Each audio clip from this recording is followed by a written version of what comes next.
The definition of equality is that anyone of any race, religion, gender, sexuality is treated the same. But there is a twist. Men and women are completely different. Men are normally physically stronger. Women can give birth. Men certainly can't. So I appreciate there's a difference between every single group of people, in fact, every person. So the word I've decided to use is equity, which means fairness and impartiality. In my mind, everybody should get a chance, despite these differences. Let me give you a quick history check on how women have gained some basic rights over the past 100 years. Before 1918, women did not even have the right to vote, unable to make vital decisions in the laws affecting their lives, such as the right to work, the right to education, and the right to divorce their husbands. In 1918, a female group called the suffragettes were formed. Their main principle was to fight for the right for women to vote. They partook in extreme protests to show how unfair and sexist the laws were. They did things such as attach themselves to poles and fast in the middle of streets. Finally, they made a breakthrough. They waited until the end of the war, and in 1918, women were finally allowed to vote through the Representation of the People Act, which gave women over 30 the vote. During World War I and World War II, many of the men in Britain were sent off around the world to fight for their country. Women now had the chance to show they could do the male jobs.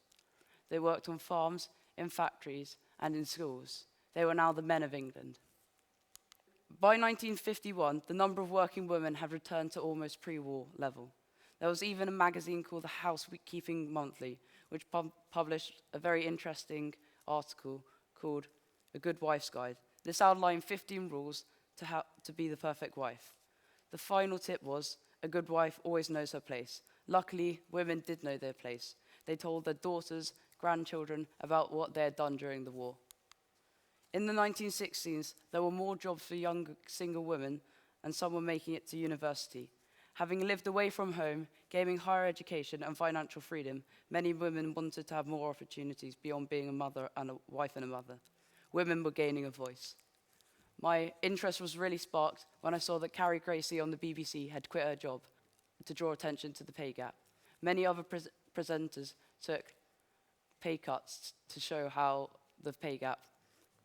Channel 5 is the only broadcaster to pay women better than men. Piers Morgan, a presenter on the ITV breakfast show, was being paid more than his co-host, who was doing exactly the same job than him. Mark Wahlberg, an actor in Hollywood, was being paid £1 million to do reshoots for a film. His co-star, Michelle Williams, was only being paid £1,000. Frances McDormand asked for an inclusion rider in contracts to have equal pay during movies. Emma Stone is the highest paid actor, and she's been outpaid by 14 different male actors. EasyJet has one of the biggest pay gaps in Britain, with a 51.7, and Sainsbury's Bank with a 45.3 between men and women. Let me give you another example.